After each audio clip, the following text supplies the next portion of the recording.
100% wanita suka selingkuh jika cara jalannya seperti ini. Tunggu dulu, apa maksudnya? Wanita suka selingkuh hanya karena cara dia berjalan? Ini bukan tuduhan, bukan pula sensasi murahan. Tapi kita sedang membahas realita. Bagaimana masyarakat, bahkan pasangan, sering menilai karakter seorang wanita hanya dari cara ia melangkah. Apakah wanita yang berjalan dengan langkah menggoda lebih beresiko selingkuh?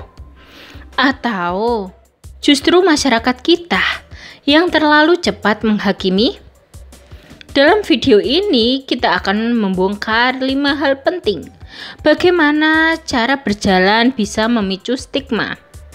Apa kata para pakar dan bagaimana kita harus menyikapi fenomena ini dengan lebih bijak?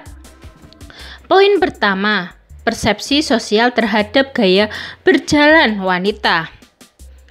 Dalam budaya kita, wanita yang berjalan dengan percaya diri kadang langsung dicap genit. Jalannya terlalu lembut, dicurigai suka menggoda. Langkahnya mantap, dibilang terlalu dominan.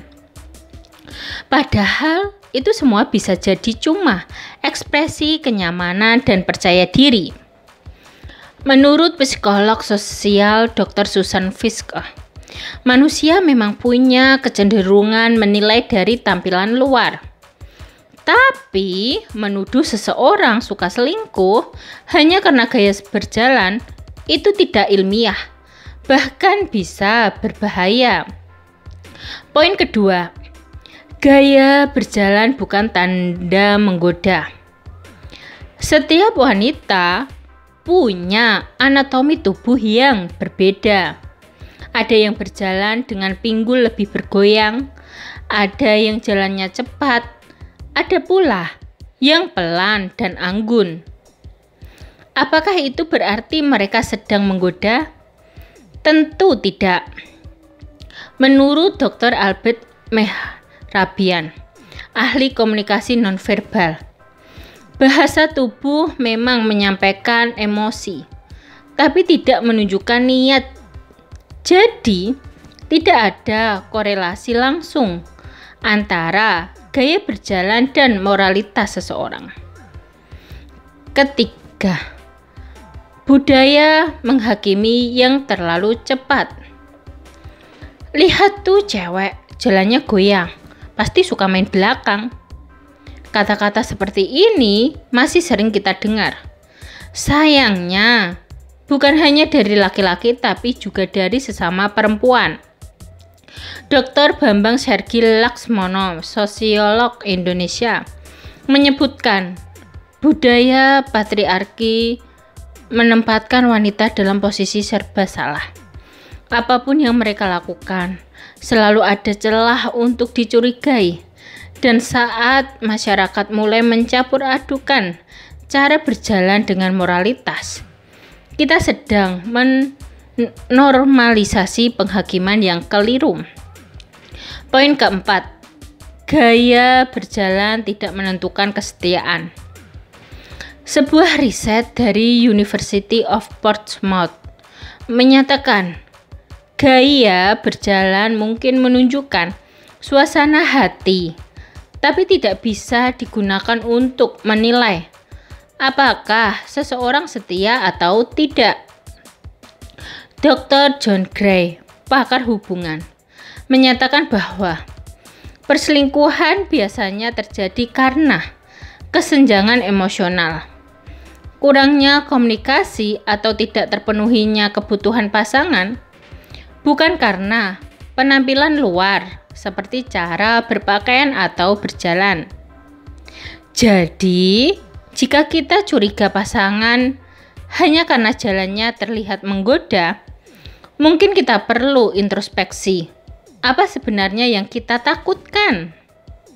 Poin kelima, fokus pada relasi, bukan citra fisik. Hubungan yang sehat tidak dibangun dari kecurigaan visual, tapi dari kepercayaan emosional.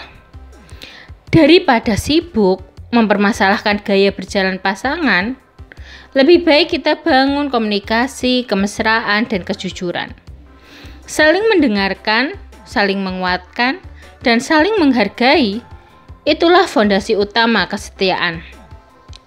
Ingat, kesetiaan itu bukan soal penampilan, tapi soal komitmen yang dipegang teguh, bahkan saat tak ada yang melihat.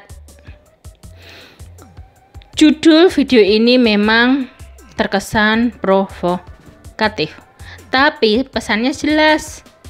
Berhentilah menilai wanita dari cara jalannya, karena kesetiaan tidak pernah tergambar dari langkah kaki. Jika kita ingin membangun hubungan yang langgeng, maka belajarlah melihat lebih dalam, ke hati, ke rasa, ke komunikasi yang jujur. Kalau kamu setuju, bantu sebarkan video ini, like, share, dan subscribe untuk mendukung konten-konten edukatif lainnya tentang hubungan dan kehidupan sosial. Sampai jumpa di video berikutnya, dan ingat, melangkahlah dengan percaya diri, karena langkahmu tidak mendefinisikan siapa dirimu. Jika kamu ingin saya bantu mengubah video ini. Sekian video dari kami. Semoga video ini dapat bermanfaat bagi kalian. Jangan lupa like, subscribe, bunyikan lonceng, share, dan komen. Terima kasih.